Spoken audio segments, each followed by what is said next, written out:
Hey, it's Melvin. I hope you're doing well. Earlier this year, I had a chance to speak at the Mental Health Marketing Conference.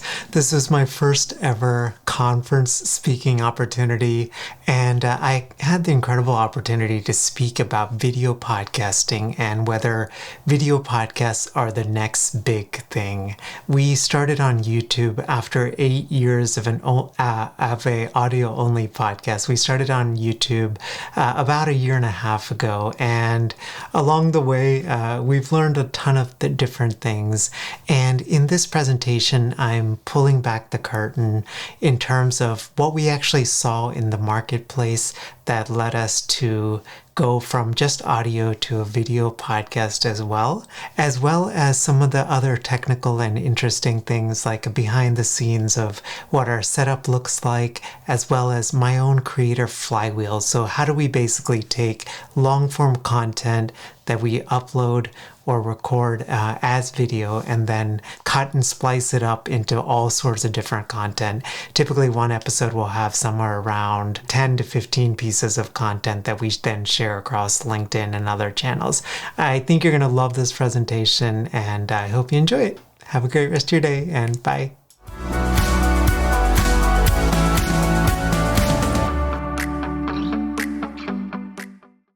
So I had severe acne growing up in middle school and through high school, and it was bad enough where I had to go on Accutane. I don't know if any of you have had to go on Accutane, so it's basically like the final resort if you have really severe acne. You basically have to do blood tests once a month to monitor a whole bunch of levels, and they're always concerned about your liver function, all this stuff. But before I went on Accutane, I tried all sorts of things to figure out the solution to my acne problem. I'm a kid of the 90s, so I asked my parents if we could use our 56K modem. So I waited for that thing to load up, the beep, beep, beep, shh, that noise, right? Log in, and I did what any logical person would do. I went to Ask Jeeves. Now, if you don't know what Ask Jeeves is like ChatGPT of the 90s, basically. So you ask Jeeves whatever you want, and Jeeves will provide the answer. So Jeeves recommended first Stridex. Does everyone remember these commercials? Next, Oxy. Although I look at this commercial and I'm like, why in the world would anyone take this? My goodness, your face is gonna get up in flames or something here. So, and then there was the thing that I asked my parents for Christmas if I could get Proactive. Because Proactive, I remember, was extremely expensive, and I knew I'd have to save some money, or translation, if you're growing up in an Indian parent household, we didn't get allowances or anything like that, so I basically just asked my parents. Although now I look at this and I'm like, man, it's 3 stages to figure this out. It's a lot of work, so I don't know about this. Now, here's the thing I'm gonna tell you. Obviously I'm Indian, and after this presentation, all of you, even if you're not Indian, you will become Indian, because I'm gonna tell you a secret, all right? So this is Vico turmeric. Vico turmeric, if you're Indian or Pakistani or Sri Lankan, raise your hands. Everyone knows who this is. Okay, this is turmeric cream, all right? Turmeric-based cream. The best analogy I could tell you is, y'all remember My Big Fat Greek Wedding and how the dad was use Windex for everything? This is like Vico turmeric, right? So whatever you have, just use Vico turmeric and you're good. Now here's the best part of these commercials though. They're as cheesy as you can get. So you gotta read carefully. So it says 24 karat beauty. I don't know the rest of it because I don't speak Hindi, but I was I just put hashtag goals, because who wouldn't want that 24 karat beauty when you're using Vico turmeric? So I share this because for me, when you have severe acne, the thing that you struggle with is not just how you look, but often the stories that you tell yourself, I'm not attractive, no one would want to see me on camera, all of these things. These were in my teens and into my early 20s. And I started a podcast called Selling the Couch 9 years ago. And I remember there was a moment where I was like, should I do a YouTube podcast, right? And I thought about it for about 8 seconds. I was like, heck no, I am not doing that. And so I stuck to an audio-only podcast for the past 8 years. We did, at this point, we've done 375 episodes. We reached 1.81 million downloads, and I recently found out it is now in the top 0.5% of podcasts in the world. And which is, y'all will quickly learn about me. Listen, if I can do it, y'all can do it too, because there are a lot of things going against me. I'm super introverted. I'm pretty camera shy.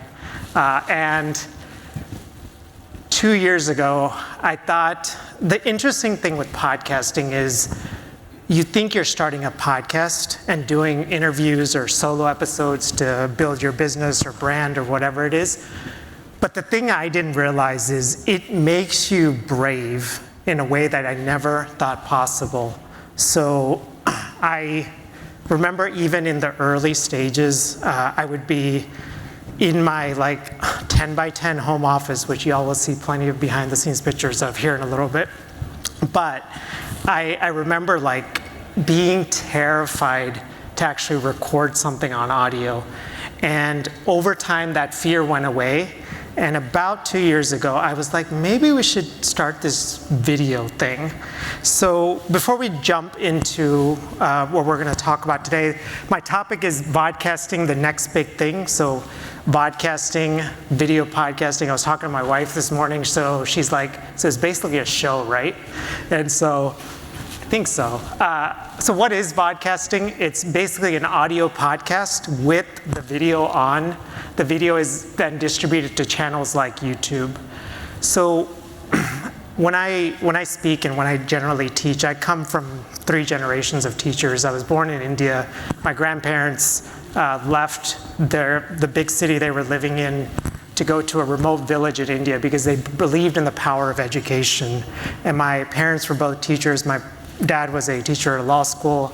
My mom was a teacher at nursing school. And so when I think about talks like this, I don't like to keep it really high level. So we're gonna go into the nitty gritty.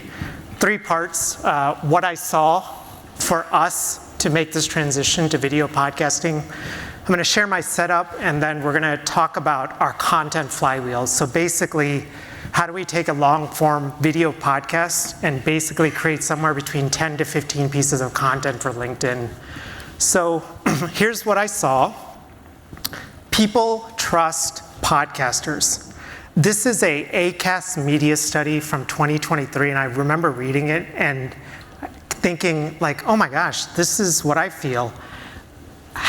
And in this study, half of podcast listeners trust podcasters the most of any tested medium. So basically, they studied a whole bunch of online medium, and they found that podcasters were the most trusted out of all media personalities. Now, how many of you listen to podcasts? Quick raise. Okay. How many of you have a favorite podcaster or podcasters? Okay. And then how many of you have thought about buying something or actually purchased something based on what the podcaster recommended? Right. So look around and keep y'all's hands up. So this is really interesting, right? There's something with the power of voice that people trust. Now here's the other thing I just mentioned. The second most trusted was YouTubers, with 44% of YouTube consumers saying they trust these media personalities. So basically, what I thought was, if we already are capturing a decent segment with this audio podcast, why not try to capture the top 2? The final thing, there was an interesting thing. How many of y'all have noticed that YouTubers are now becoming podcasters? They have their own kind of podcasts, right? So this was the other conclusion. They said YouTube is emerging as a leading platform for podcast consumption, and many of these sought-after YouTube personalities are also becoming podcasters. Now, I didn't just want to rely on one study. What I also looked at was some of our own data. So I help therapists specifically launch their own podcasts and their own online courses. And we run an online course mastermind. We've had this incredible opportunity over the past 3 years to support just a little over 50 therapists launch their first online course. And about a year ago, I thought, I wonder if there's a way that we can let these new therapist course creators tell their story, but also share some of the lessons that they learned in their course creation journey. So we started doing live streams. So this is Katie Lear. Katie has a really interesting business. Katie does a Dungeons and Dragons leadership course for teens. So these are teens that normally wouldn't get opportunities for like leadership positions or gets picked on sports teams, but she teaches leadership through Dungeons and Dragons. So her most recent launch 2 months ago did $50,000 in revenue. So she's killing it. And you would think I had the same reaction. I'm like, this is so niched. Like, who's actually signing up for this? Her most, I think 105 kids signed up, and it's completely online. But I did this live stream with Katie, and what was interesting was and it was a wonderful conversation, but almost 80% of the people who ended up joining our mastermind said that they listened to this live stream with Katie, and that is actually what cemented their decision to invest in the mastermind, which is really interesting. I'm an avid hiker. I told my wife, I said, hey, the house we live now, it's 3 minutes away from a park. It lets me get in a daily hike. So 1 p.m., often I'm doing one of two things. I'm either catching up with friends on the phone call, or I am listening to a podcast while doing my hike. But what I noticed in my own behavior is that I started shifting from audio podcasts to actually listening on YouTube. And then as like, if for example, they would share like, oh, here's a screenshot of this, I will pull my phone out and then take my own screenshot. And I was like, oh, that's interesting. My own consumption behavior is changing. We'll get more into the repurposing here in a little bit, but what I also thought is, generally what I've found is when you start with a long form piece of content, it's a lot easier to repurpose it. So in terms of video, we can turn them into shorts, we can turn them into blog posts, carousels, which are like PDFs on LinkedIn. You can make infographics out of them. You can put them as YouTube shorts, LinkedIn posts as well. Now, I got all of that information, and I'm gonna show y'all my setup, and I'm gonna put in some slides because there's some hot mess like slides in this, but I just feel like, I don't know for you, but when you think about, maybe raise your hand, when you think about video, does the tech scare you? Because that's something that, and if it does, like raise your hand. Like, that's why I will not touch this, because there's just too many things. I don't know what it's gonna look like. So I'm gonna show you my current setup, and then I will show you the hot mess stuff, okay? So this is our current setup. This is my home office. This is around $8,000 to $10,000 in gear. So I'll, again, go into like all of the pieces, but what you're seeing on the kind of front right is a teleprompter. So this allows me to have a second monitor. So anytime, for example, we're recording a video podcast, I can have my notes on there. So it looks like I'm looking at the person, but I'm really looking at the notes because the notes are getting reflected up on the thing. I've got a aperture light dome, which I will, that's on the top right. And this thing is massive. It's probably about this big, but this is what's known as a key light. And so once you key light is probably the most important light that you can have. And so the cool thing, this is made by a company called Aperture. It's the 120D. And the cool thing about this one is it has a remote, so you can control the intensity. So you can control it based on things like skin tone and stuff like that. The other stuff, the final thing I just wanted to mention is, and I'll speak a little bit more about this, you'll see that mic that's kind of hovering over. So people don't actually see this mic, but this is what's known as a shotgun mic. And so this mic allows my voice to be captured, but the mic doesn't show up on the screen. So now this is my view from my desk. And so I'm looking straight up, and there's this, there's the aperture right there on the top left. As you can tell, there's like a screen there, so it filters some of that light. So what you essentially want is you want the light to diffuse, so it looks like it's hitting your face, but it doesn't look unnatural. So that's why I don't really recommend like a ring light, because that light is way too concentrated. Now, the other piece of this is something we added. So this is what's called a grid. And so trying to make the decision between whether to do a grid or not a grid really depends on a couple of things. So basically what a grid allows you to do is it helps you concentrate the light into one certain area. If you don't have a grid on, the light will hit you and shine you, but it'll also shine your background, which you may not want that look. It's kind of an aesthetic thing that you want to decide. So this is what our setup currently looks like with all of that like set up, right? So we've got, you know, the lights coming in on the side. This is my podcasting mic. A fun note on this.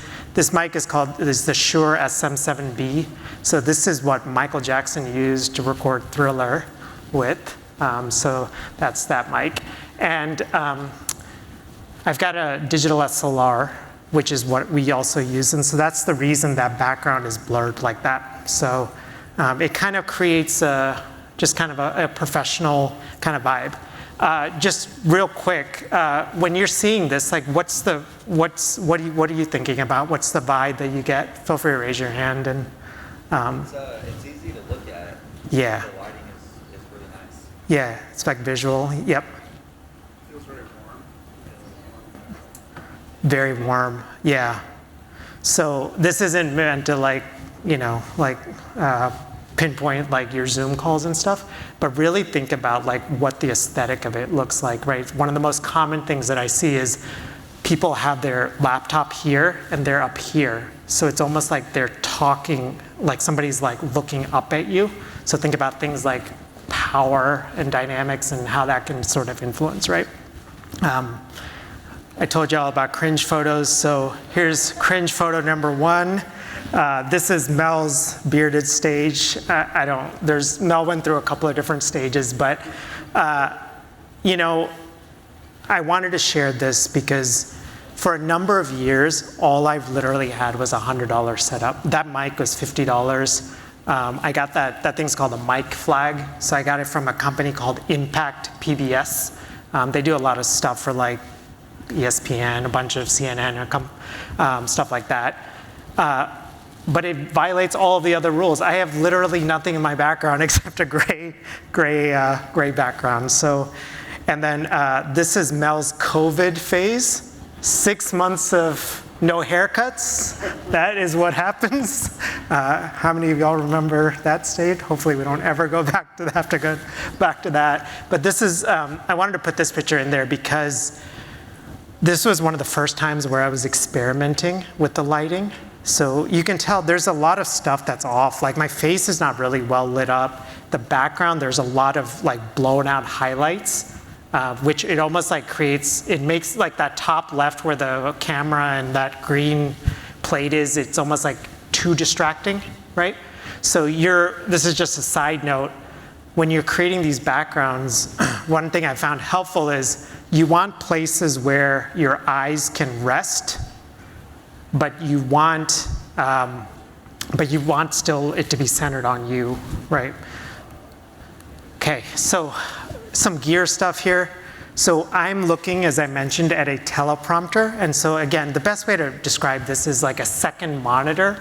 So there's a bunch of different ones. I use the Lilliput A11, and the cool thing is basically you can drag from one monitor to the other. So as I mentioned earlier, this allows me to, for example, put some notes for a video podcast that I'm doing on the screen, but still be talking into the camera, i.e. onto someone's face. And so this is then what I see. So it looks something like that. So it gets reflected onto me. This is a newer product that I would look at if you're like wanting to check this out. This is the Elgato teleprompter. This thing is way more efficient than the one I use. So literally it has both of those, the monitor and the mirror together, and it's a newer product. Okay, so the other piece I mentioned is I've got this shotgun mic, and it's on a mic arm. So I use the Rode PSA-1 mic arm. For me, the real practical thing is I want to be able to walk into my home office, plug something in, and be able to record in about 5 minutes. I don't want to mess with like taking stuff down, all of that. Like I feel like the more you have to do that, the more technical issues that can come up. So in an ideal situation, what I would recommend is having a static setup where you can just plug in your lights and you're ready to record. Now, the shotgun mic is on this mic arm and it's clamped to my desk. Again, I'm all about like functionality, so I'll show you what this video in this next one, what this looks like. So, I don't know if they'll play, maybe not. Okay, but the video is, it essentially, the mic moves and it makes it very easy for me to just start recording. I mentioned this earlier, the Aperture 120D. So this is a great light. It is expensive. It's around like $1,000 to $1,300. Definitely like save for it, but it'll make a huge difference in your video production quality.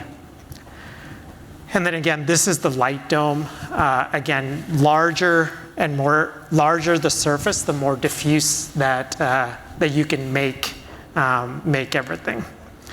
Okay, so it's nice to have a setup. Let me actually, any questions on any of that at all? Like anything that's not clear or anything I can expand on at all with gear recommendations, anything? Yeah.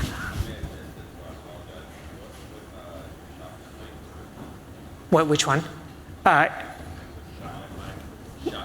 It's the shotgun mic. What brand is it? So I use the Sennheiser MKH416. So that mic is also expensive, but I think it's like $1,000. But it's the mic that's used on a lot of Hollywood movie production sets. It's a very durable mic. The only thing with that mic is it's an XLR connection, so it's not a USB connection. So you need something like a Rodecaster. I don't know if y'all saw this news, but like last week, it's on pre-order right now, but Rode just released a video, I think it's called a Videocaster. Basically, it allows you to plug in the camera and your audio all into one device. So, I did not. So I use the Nikon D810, and the lens that I use is a 24-70 f2.8. Yeah, but the Sony cameras are phenomenal as well. I was just in the Nikon family, so I just stepped, but the Sony ones, like I know a lot of creators recommend. Any more questions on the gear stuff? Okay, perfect. So all of this gear is fantastic, but it should help us to create content. And so I wanted to share kind of our flywheel. Feel free to take a screenshot of this, like if it's helpful. Basically, my goal is, another side note on this, there's Nathan Barry at Kit or ConvertKit. He has a great article on creator flywheels that I highly recommend looking at. And so it's basically, how do you create one piece of content and then almost create a flywheel where in the initial stages, that content is really hard to create. It takes time. But because you've put in the work on the front end, you can then leverage it. The best image I have is when I was born in India, and when I was growing up there, they would have these like almost water pipes on the side for people to easily access, and they had this wheel, and people would, or it was almost like a pulley system, so you'd have to like push this really hard, and it was really hard to move it at the initial stages, but the more you did it, the easier it got for the water to come out. So that same concept. And so what we do is we start with a long form video. So I basically, when I'm recording, let's just say I'm recording a solo episode in this case, I've got both the audio on and the video on. I use, I'm a Mac person, so I use Ecamm Live for our local recordings, but there's a number of options out there. So we record this long form video. We're simultaneously recording the audio podcast, and then I have editors for both. So I send the video to our YouTube editor. I send the audio to my podcast editor. But here's where the magic really starts to happen. So I'll show you guys I hope the video works, but if it doesn't, we use a shorts creator called Opus Clip. It's an AI-generated shorts creator. How many of y'all are familiar with it? Okay. Could someone explain it to everyone like in 2 sentences? Yeah. Yeah, it takes like a full video, but it uses AI to break it down into really good, like marketable clips, pull out really insightful parts of a long-form video. Yeah, perfect. Thank you. Yeah, so exactly that. So somehow, like, you literally put in the URL of the video that's gone live into Opus Clip, and Opus Clip will generate a score from 0 to 100, and it'll do it based on 4 factors. I can't remember all of them off the hand, but like an example would be, is this a topic that's trending that people are interested in? Did the section of the clip have an interesting, did it pull you in, right? Did it have something like that? So based on that, it'll generate these scores from 0 to 100. And what I'm generally looking for is scores above 85. And usually with our stuff, we get anywhere from 7 to 10 pieces of content. So you can set some parameters. I'm hoping that the video works, but if not, I'll explain it. But you can set some parameters around Opus Clip too. So you can say, hey, I only want 30-second clips. I only want 60 to 90-second clips, whatever it is. We tend to go for 60 to 90-second clips, and it will automatically put the captions and all of that. And they have like 5 or 6 templates you can use, so literally it's just a couple of clicks, and then these shorts are then created. Now it's AI, so I feel like it's not all the way there yet, right? So the cool thing is, if I always replay everything, and if something looks a little bit off, you can just quickly edit it, and it'll readjust it. So you can remove some words, or you can add words, all of that. Like it transcribes it on the background, on the back end as well. So we have these shorts, and those shorts then turn into something like 5 to 7 LinkedIn posts. So I will put the video on there, and we've been on LinkedIn for about 2 years, and I've had really good growth. I think we just hit about 500,000 views of our content. And what I've generally found is just putting the short on there, it's often not good enough. You need to add some sort of text. So like a summary of what the short is also about, I think can be extremely helpful. Also, the reality is not everyone may be able to listen, right? They may be on a train or whatever it is, right? We use another piece of software called swell.ai. How many of you have heard of Swell at all? Okay, so this is another piece, especially if you're a podcaster or if you're thinking about starting a podcast. This is what you can basically do is take the not getting too technical, taking the file of your podcast, put it into Swell, and Swell will generate a transcript, an AI summary, timestamps, social media posts. Like it does all of it, all into one kind of thing. But what we primarily use is the transcript. And what then I do is I take the transcript and I will do a couple of things with that transcript. The first thing we do is we create SEO optimized blog posts around this podcast episode. So each blog post has the YouTube video, has audio as an audio player, and then has the transcript and then timestamps and a brief summary. So it has all of that. And then what I then do is, and we've just started to do this, I take the transcript that Swell has generated, and I will put this into ChatGPT, and I will say, hey ChatGPT, I'm going to include a transcript of our latest podcast episode. Would you be able to find 5 to 7 interesting moments in this transcript? And then would you be able to use, either I'll say like best copywriting practices, or I'll say like the ADA framework or the PASS copywriting framework, problem, agitate, solution framework, to generate 5 to 7 LinkedIn posts. So ChatGPT, I feel like, gets you like 75% there. So you got to include that last 25% just to spruce it up, but it gets you pretty good. So you've got then at this point 5 to 7 LinkedIn posts. We've got our clips, and that's generally then how we create this flywheel. And then we just go back to the same thing in the future episodes. Any questions on any of that before I hopefully show this video that works? Yay. How long does the whole flywheel take you? Yeah, so I would say the video podcasts tend to be about half an hour. So the shorts, at this point I have like an assistant that helps me. I think it takes, Opus Clip I think generally takes about 15 minutes. Swell I think takes 15 to 20 minutes. And then putting the blog post together is the thing that takes the most time. I think my assistant said it takes her about an hour and a half for the whole process. That does not include the editors, but yeah, it's a great question. Any other questions on this sort of flywheel idea? Okay. I want to make this practical. So as you're thinking about this for your business, what's standing out about how you might be able to create your own flywheel, like what you might be able to do?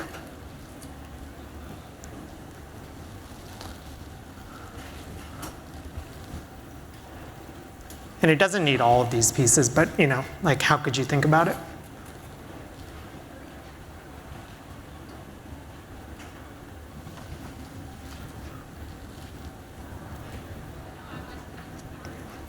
Hey, yeah. One of the things I've heard several people talk about in the past day and a half is that no one really knows which channel is most successful for them. Yes. Right? Yep. And so is that part of what's driving the spread, like getting it across everything?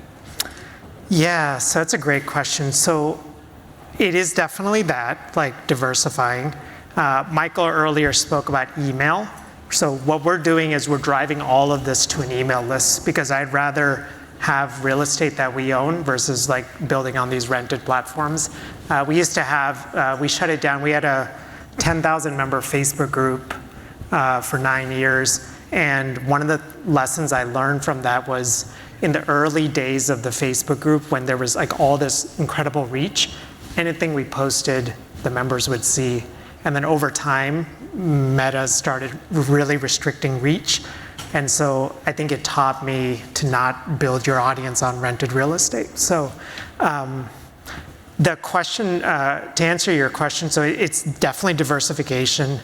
It's also because I think about it as discovery platforms and relationship deepening platforms. So LinkedIn is our discovery platform. It's the thing that somebody could search for my account, could find my content, all of that. But what I'm trying to think about is, I'm a psychologist, and so I think a lot about like when somebody comes into the therapy room, how does trust and rapport get built? Like I'm not going to throw, like even if I see a pattern, I'm not going to throw an intervention out there in the first session, right? I'm gonna let that trust build. And so what I'm really focused on is these relationship deepening platforms. I have one discovery with LinkedIn, but the relationship deepening are YouTube and the audio podcast. And then that goes to the email list. A side note on this, 93% of anything people have ever bought from us have come through our email list. So it has not come through social media. So it's just like reminding me, you know, we take basically the folks that feel the most connected with us to our email list. So it's a great question though. Yeah. Hey, Mike. How do you think about other vertical video channels like TikTok? Yeah. I think about it as a dad who's got a 6-year-old at home and with like very limited bandwidth. I feel like, if I'm just being completely honest, I tried to do LinkedIn, Facebook group, and Twitter, and that was extremely hard to do that because it's just like we have a very small team, and I found like I was doing a lot of drive-by marketing, and so I found that I can do one discovery platform well, and then 2 relationship deepening platforms, and I take it all to an email list. Yeah, Alex Hormozy talks about, like, he has a great quote that I think a lot about, which is like simple scales, fancy fails. And I feel like for many of us, like we're all smart people, and I think the challenge of being smart and highly driven is that we get in our own way and try to complicate things. So I constantly have to remind myself of that. So, yeah. It's like we have about 3 more minutes, but hopefully this video plays. Hey everyone, I hope you're doing well. I figured I would just create a quick video to walk you through Opus Clip and how we actually take YouTube videos and turn them into clips using AI. So basically, you can take any video on YouTube actually, but it probably makes the most sense to do one off of your YouTube channel. So what you simply do is you just go in and go into YouTube. So I'll do that right now. And let's say that I want to pull like my most recent video, right? So just go here, click here, share, get the URL, copy it to your clipboard, and then go right here to opus.pro, and literally right here you just click, just put in the URL and then hit get clip with one link. You can also set some parameters here. So I like to do the clip length around 30 to 60 seconds, especially for like LinkedIn. And then I like to write a little bit in addition to also having the video available there. And then you can say like I want all of the video to process or certain parts to process. I usually just do all of it. And then you can pick between a couple of different presets or templates. And I usually like, there's a bunch of them here. And so I like this one right here, the deep diver. And then just get clips, one click.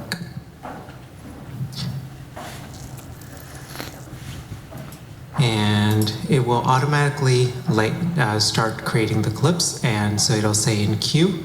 And then what happens then is you will get taken to a page like this, and this has some of our previous clips. And so let's just look at an example right here. So these are all different clips, and what Opus Clip does is it does a score based on 100, so higher the better, and it does it based on, uses AI to say like how interesting is the hook that this clip captured, how interesting is the flow, is there value added, and then is this a topic that is trending? And so based on those, it will create these clips for you. If something's, I always like to just look at it one final time just to make sure everything's smooth. So I always play it through here. And then, so you literally just click the play link and it gets so many really nice and it'll start playing it. And if you ever need to edit it, i.e. like, let's say something is, you want to include a little bit or something like that, you simply hit edit clip and then you can do that. You can also add in B-roll, so like, overlays of a video instead of just a talking head as well. Generally what I'm trying to look for is scores above like 85. And so usually I end up on typical podcast episodes 1, 2, 3, 4, 5, 6, 7 of them here. So it's a great way to repurpose content, and I hope that you find this helpful. All right. So Hope you enjoyed this presentation. Love to connect with you. There's a QR code. You can follow me on YouTube, and appreciate y'all tuning in.